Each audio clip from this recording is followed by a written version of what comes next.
Assalamualaikum warahmatullahi wabarakatuh. Ketemu lagi dengan saya Ivan Aulia. Pada pertemuan kali ini kita akan membahas materi tentang pengguna dan pengembangan sistem yang kita ambil referensi dari buku Sistem Informasi Manajemen karya Raymond McLeod. Pada konsepnya yang pertama ada sumber daya informasi yang kita akan lebih khusus ke spesialis informasi. Yang kedua ada komputasi pengguna akhir. Yang ketiga ada kantor maya. Oke, langsung ke materi pertama ialah spesialis informasi, merupakan sebuah posisi di perusahaan yang mana tanggung jawab utamanya ialah mengusahakan ketersediaannya sumber daya informasi bagi perusahaan. Jadi yang pertama ada seorang analis sistem yang memiliki tanggung jawab sebagai pengembang serta pemelihara sistem-sistem yang sudah ada di perusahaan. Yang kedua ada administrator basis data. Dia sebagai orang yang mengelola basis data yang dimiliki oleh perusahaan. Yang ketiga ada webmaster, ialah pegawai yang mengelola isi dari web perusahaan. Yang keempat ada spesialis jaringan, ialah ia yang mengusahakan ketersediaan jaringan di perusahaan untuk menghubungkan seluruh komponen-komponen komputer yang ada di perusahaan tersebut. Selanjutnya ada programmer, ialah karyawan yang merubah data-data perusahaan ke dalam bahasa-bahasa pemrograman. Jadi di sini biasanya seorang analis sistem dengan programmer itu bekerja secara berdampingan. Jadi di mana si analis sistem ini sebagai pengembang serta perbaiki sistem-sistem yang sudah ada, selanjutnya diolah lebih lanjut oleh seorang programmer. Atau terakhir ada operator, ialah pegawai yang mengoperasikan seluruh komputer-komputer yang ada di perusahaan atau seluruh basis komputer besar yang dimiliki oleh perusahaan. Berikutnya ada komputasi pengguna akhir. Ya, pengaruh utama mana perusahaan akan menimbulkan end user computing atau IUC ialah dampak dari pendidikan komputer, antrean layanan informasi, murahnya piranti keras, serta piranti lunak yang siap pakai. Jadi komputasi pengguna akhir itu di mana perusahaan mempergunakan sumber dayanya sebagai pengguna untuk mengembangkan sistem komputer yang sudah ada. Jadi tidak tergantung kepada tadi posisi-posisi spesialis informasi. Dampaknya pengaruhnya tadi ada dampak pendidikan komputer yang semakin maju dari para pegawainya, ada antrian layanan informasi yang mana karena begitu banyaknya pekerjaan informasi yang harus diselesaikan oleh para spesialis informasi, timbullah antrian layanan informasi yang itu merupakan suatu hal yang tidak efisien bagi perusahaan.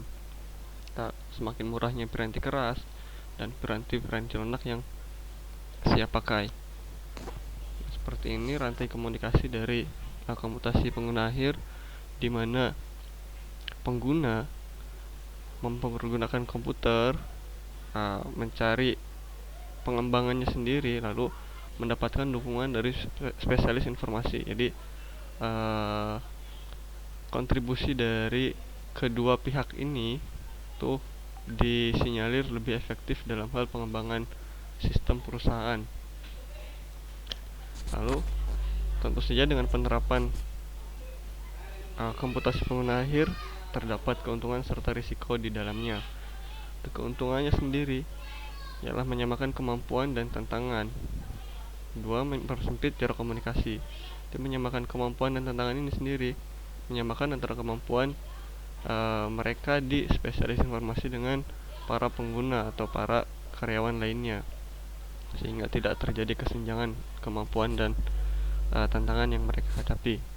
Kita mempersempit jarak komunikasi dengan langsung dikomunikasikannya antara pengguna dengan posisi spesialis informasi, maka terjadi persempitan ruang komunikasi di sana, yang mana informasi dari pengguna akan langsung disampaikan kepada spesialis informasi. Selain itu, terdapat pula risiko. Yang pertama ada sistem sasaran yang buruk. Yang kedua ada sistem yang dirancang dan didokumentasikan dengan buruk. Yang ketiga ada penggunaan sumber daya informasi yang tidak efisien. Lalu ada hilangnya keamanan dari sistem hilangnya kendali. Nah, kelima, risiko ini akan timbul apabila si pengguna dalam penerapan komputasi pengguna akhir tidak berkoordinasi dengan spesialis informasi. Maka risiko-risiko inilah yang akan dihadapi oleh perusahaan ke depannya. Ini sangat fatal sekali ya, sampai hilangnya keamanan dari data serta informasi dari perusahaan. Lalu materi selanjutnya ada pengetahuan serta keahlian dalam pengembangan sistem. Pengetahuan-pengetahuan yang harus dimiliki oleh karyawan-karyawan dalam perusahaan dalam hal pengembangan sistem informasi mereka. Ada 6 pengetahuan yang setidaknya harus dikuasai.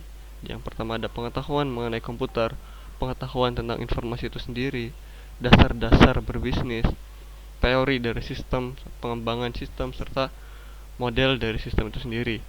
Nah, untuk masing-masing tingkatan manajerial beda proporsi dari penguasaan pengetahuan ini.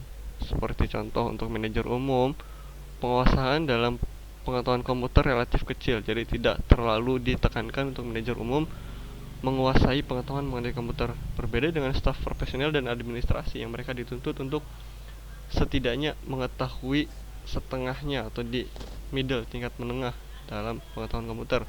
Serta berbeda pula dengan seorang spesialis informasi yang merupakan pengetahuan utama yang memang benar-benar harus mereka kuasai. Begitupun dengan keahlian dalam pengembangan sistem. Ada harus seorang karyawan harus memiliki keahlian dalam komunikasi, memiliki kemampuan analitis yang baik tentunya, memiliki kreativitas yang tinggi, serta memiliki jiwa kepemimpinan atau leadership yang baik. Jadi masing-masing keahlian maupun pengetahuan ini setiap tingkatan manajerial memiliki jangkauan kemampuannya masing-masing. Jadi tidak semena-mena seluruh staf manajerial dipotong habis harus menguasai atau benar-benar sebagai pengetahuan maupun keahlian utama bagi mereka. Lalu ada kantor maya. Jadi konsep dari kantor maya atau virtual office mengakui bahwa pekerjaan kantor dapat dilakukan hampir di semua geografis selama tempat kerja tersebut terhubung dengan satu atau lebih lokasi tetap perusahaan oleh suatu jenis kemampuan komunikasi elektronik tentunya. Nah, sebelum kita mengenal kantor maya, ada yang namanya otomatisasi kantor. Jadi pengotomatisasian pekerjaan-pekerjaan yang ada di kantor dengan menggunakan kemajuan-kemajuan teknologi yang sudah ada, seperti pembukuan yang sekarang udah dikenal yang namanya dengan Office, Microsoft misalnya, itu merupakan sebuah otomatisasi yang mana dari hal itulah akhirnya mendorong munculnya sebuah proyek kantor maya depannya. Lalu keuntungan serta kerugian dari penerapan kantor maya sendiri. Keuntungannya ialah biaya fasilitas yang lebih rendah, biaya peralatan yang lebih rendah pula, serta berkurangnya penghentian pekerjaan dan kontribusi sosial. Jadi biaya fasilitas serta biaya peralatan yang lebih rendah karena perusahaan tidak harus mengeluarkan fasilitas serta peralatan yang lebih untuk menunjang karyawannya. Berkurangnya penghentian pekerjaan, misal seperti ada di mana kondisi geografis atau kondisi cuaca ataupun ada bencana alam yang menghambat karyawan untuk menuju ke kantor dapat diselesaikan dengan adanya kantor maya, serta kontribusi sosial di mana mereka yang memang tidak dapat pergi ke kantor seperti disabilitas tetap dapat bekerja di rumahnya masing-masing. Kerugiannya pun ada, seperti moral yang rendah dikarenakan minimnya atau bahkan tidak adanya tatap muka atau interaksi antara sesama pegawai, serta kekhawatiran akan risiko keamanan dari data maupun informasi perusahaan, sebab data serta informasi tersebar di wilayah karyawannya masing-masing sehingga perlu keamanan ekstra dari data serta informasi tersebut. Oke, terima kasih, sekian video saya kali ini. Apabila ada kekurangan saya mohon maaf. Bila ada pertanyaan silahkan tulis di kolom komentar, serta materi dari presentasi ini akan saya sematkan di kolom deskripsi. Oke, kurang lebihnya mohon maaf. Sekian dari saya, kita berjumpa di lain video. Assalamualaikum warahmatullahi